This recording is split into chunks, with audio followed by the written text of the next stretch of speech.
우리 모두 행복을 꿈꿉니다. 하지만 행복은 만만한 게 아니죠. 어쩌면 그건 신기루처럼 잡을 수 없는 환영일까요? 행복. 그 말하기는 쉬운 행복인데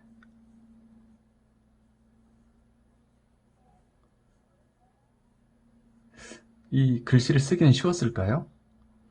보시긴 쉽겠지만 굉장히 오랜 세월이 걸렸습니다. 그리고 지금은 어렵지 않습니다. 그런 거와 비슷한지도 몰라요. 아기들에게 걷는 일은 결코 쉬운 일이 아니죠. 그렇지만 아기들이 한번 걷고 나서는 이제는 일이 아니죠. 초등학생 애들이 걷는 것 때문에 고민하지 않지 않습니까? 한번 인생에서 졸업한 일은 다시는 노력을 요구하지 않는다는 거. 이게 참 멋진 일 아닙니까? 여러분도 한번 자전거를 탈 줄 아신 분은 지금 자전거 때문에 고민하지 않을 거예요.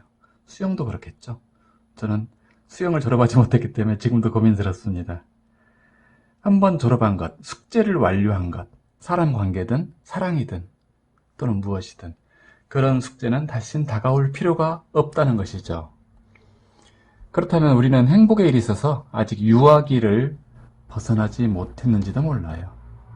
유아기. 왜냐하면 아직 행복하지 않으니까. 자, 우리가 표면에 떠도는 삶을 계속하는 동안에는 표면, 지구 표면만을 말하는 것이 아니라 의식의 표면. 이런 생각 해보셨나요? 나는 표면에 살고 있는가? 시면에 살고 있는가?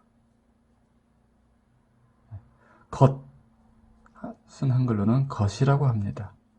겉이 있고 속이 있죠.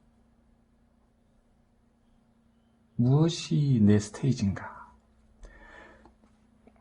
이 표면에서는, 의식의 표면에서는 잠시 기쁠 수는 있는데 그게 마치 이국의 거리에서 우연히 지폐를 주운 것처럼 안정성도 항구성도 없습니다. 잠시 기쁨은 있어요. 기쁨. 기쁨이란 말은 기운이 가득 차 있는 겁니다. 온몸의 세포마다, 구조물마다. 그런 상태를 기쁨이라고 해요. 쁨은 가득 차 있다는 뜻입니다. 바쁨, 시간 속에 일이 가득 차 있는 거죠. 나쁨, 나만 생각하는 마음이 가득 차 있는 거죠. 또 뿜자 있나요? 별로 없죠. 그 후로는. 어쨌든 뿜은 그런 것입니다. 그래서 기쁨은 쉬우나 항구적인 행복이 어려워요. 자, 우리가 표면에 떠도는 삶을 계속하는 동안에는 항구적인 행복이 어렵다. 그럼 표면이란 무엇일까요? 감각이 이끄는 삶을 말합니다. 감각. 여러분의 감각은 뭡니까? 보고 듣고 느끼고 만지고 생각하고 이걸 감각이라고 해요. 이게 아주 중요한 철학적 시발점입니다. 우리는 감각과의 관계가 어떻게 되어 있는가? 느끼고 보이고 한 것만 의미를 두는가? 아니면 그 이면의 세계를 생각해 보게 되는가? 이게 표면입니다. 보이는 것만 믿고 들리는 것에 반응하고 만져져야 실감하는 그런 의식의 세계. 그것이 표면의식계입니다. 표면의식계. 근데 많은 사람들이 이 표면계만 있다고 생각하기도 해요. 그것만 사실이지 그렇지 않은 게 사실인가? 위에 부호가 나는 못 봤어. 난 귀신을 못 봤어. 나는 사후세계를 못 봤어. 나는 영혼 그런 거 몰라. 그러므로 그거 없는 거야. 자, 이런 것이 바로 드러난 것이 드러나지 않은 것보다 크다고 생각하는 사고방식입니다. 저 우주에 별이 차지한 공간 얼마나 될까요? 별이 있는 그 나머지는 빈 공간이죠. 마치 원자가 핵을 돌고 있는데 그 사이가 엄청나게 빈 공간이 있는 것과 마찬가지예요. 빈 공간이 큰가요? 있는 것이 큰가요? 유와 무의 차이. 이거는 아주 미스매치입니다. 드러나지 않은 것이 원래 커요. 이 드러난 것, 표면, 감각적인 것, 이것은 바로 나그네의 의식입니다. 나그네의 의식. 손님의 영역이죠. 게스트. 나그네는 정착할 수가 없어요. 사랑을 열매 맺을 수도 없죠. 자식을 낳아 기를 수도 없어요. 저 역시 표면을 살고 있었습니다. 중심의 심연에서 걸어나와 어떤 중심이 있다면, 내 의식의 중심이 있다면, 생명성의 중심이 있다면 여기서부터 이 겉을 향해 여행을 한 것이죠. 이리도 가보고 싶고 여기도 가보고 싶고 매일같이 이 겉을 여행 가서 뭐 하는 거죠? 이 겉을 알의 세계로 바꾸는 것이죠. 미지를 기지의 세계로. 그러면서 나는 커져왔던 것이죠. 또 우주는 그러한 전체성으로 또 커져왔던 것이겠죠. 그런데 맨날 그러다 보니까 여기에 일을 잊어버리게 돼요. 어느 날 미아가 돼버리는 거죠. 중심의 심연에서 걸어나와 표면의 현란함을 구경하다가 돌아갈 길을 잃어버린 소년과 같이 되는 거예요. 길을 잃으면 어떻게 할 수 있죠? 보통 대다수가 몰리는 길을 따라갑니다. 예전에 그 꽃들에게 희망이라는 그런 거 있었죠. 벌레들이 막 올라가죠.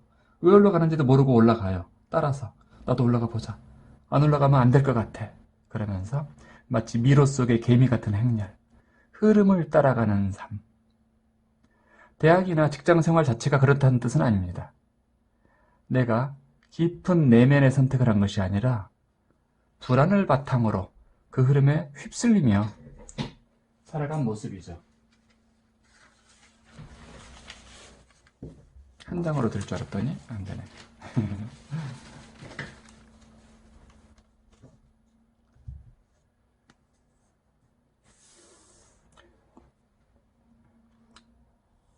저도 대학을 갔고 직장생활을 했어요. 지금 돌아보면 그것은 제 길이라기보다는 오히려 흐름을 따라가는 개미 같은 행렬이었어요. 내가 깊은 내면에서 선택을 한 것이 아니라 내면의 선택인가? 내가 살아가는 것이 어느 것이 주체가 돼서 선택을 하고 있는가? 내면인가 표면인가? 불안을 바탕으로 선택했던 거예요. 보니까 표면은 항상 불안합니다. 표면은 항상 불안해요. 좋은 일이 생겨도 금방 사라지지 않을까 불안해요. 불안정해요. 그러니 부동심이 될 수가 없죠. 표면은 파도 속에 막 휘말리는 삶 같은 것이에요. 그러나 그런 일상적인 삶에서도 내 내면의 촉수는 열려있던 모양입니다. 촉수. 밖으로만 열린 촉수가 아니라 내면으로 향한 그런 촉수. 그게 열려있어야죠. 어느 날부터 스스로 주권을 찾아가기 시작해요. 스스로 학과도 바꾸고 반려자를 내가 스스로 선택하고 입사도 퇴사도 스스로 결정하기 시작했습니다.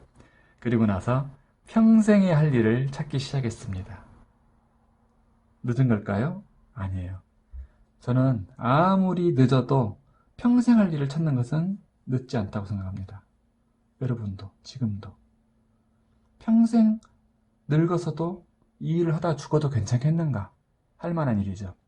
내 마음껏 일할 내 영역, 내 스테이지, 내 쏘버린 도메인을 찾아가기 시작한 것입니다.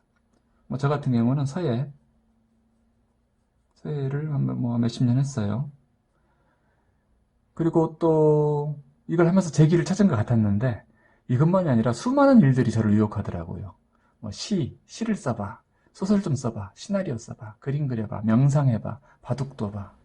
이런 어떤 수많은 취미들이 전부 시간을 요구해요. 나한테 이만큼 띄워줘, 이만큼. 자기 전에 나랑 놀아, 이런 식이죠. 이런 식으로.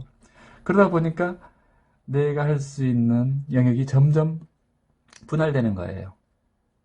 마치 표면에서 너무 오래 정신을 판 죄로 수많은 애인들에게 내 시간의 몸을 찢어줘야 하는 그런 형벌을 받은 것 같았습니다. 모든 것에 허용된 나는 어느 것 하나 깊어질 수가 없었어요. 그걸 아는데 굉장히 오랜 세월이 걸렸습니다. 뭐든지 한번 잘할 것 같았어요. 그게 쥐약이었죠. 여러분도 혹시 그런 경우가 있으신지 몰라요. 그럴 때는 깊이 한번 생각해 봐야 돼요. 몇 년 전에 저는 중늙은이가 되어가던 저는 이런 생각을 해봤어요. 내가 30년 전의 과거로 돌아간다면 30년 무슨 말을 해줄까? 여러분도 같이 생각해 보세요. 30세가 안 되신 분도 계시겠군요. 어쨌든 그런 분은 20년 그런 과거로 돌아간다면 그 어린 나에게 늙은 나가 무슨 말을 해주고 싶은가? 살아봤더니 인생 별거 아니더라. 뭐 이런 말일지, 영어 공부 좀 열심히 해놔라 일지, 자격증 많이 따놔라 일 수도 있겠죠. 어쨌든 무슨 말을 하고 싶은가? 그것이 나에게 도움을 주겠는가? 어떤 것이?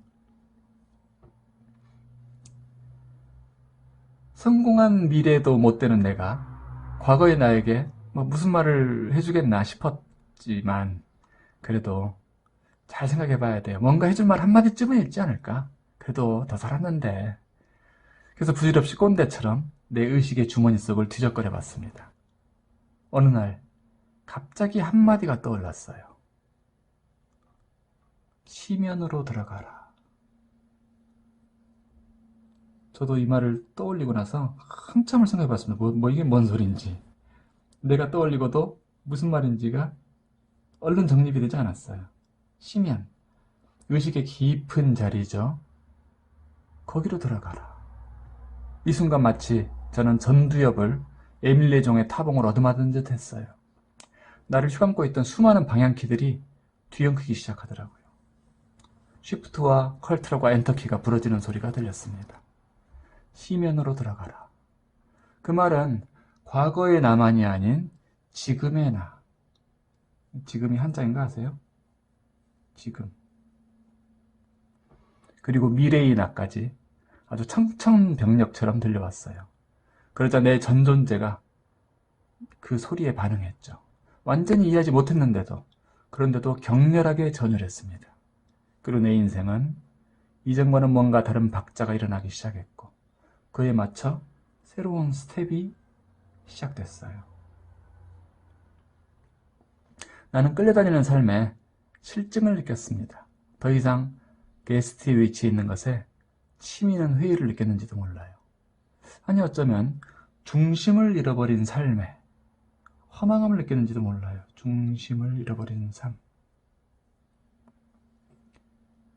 내가 방향을 바꾸자 표면에서의 장력이 나를 강하게 끌어당겼어요. 이리 와, 이리 와, 다시 와, 이런 거죠. 쉽지 않아요. 표면을 벗어난다는 것은. 막 당겨요. 이쪽에서 다시. 현실로, 표면으로, 이 익숙한 겉으로 돌아오라고. 또한 반대로 시면 쪽에서도 인력이 나를 당기는 힘을 늦추지 않았어요. 나는 표면에서 눈을 돌려 어두웠던 내 의식의 시면을 바라보았습니다. 양쪽을 바라본 것이죠. 표면에 현란한 불야성과는 달리 그 시면 속에서는 단 하나의 불빛이 명멸하고 있었어요. 그것을 보자 난 바로 알았습니다. 거기가 내 고향이라는 것을.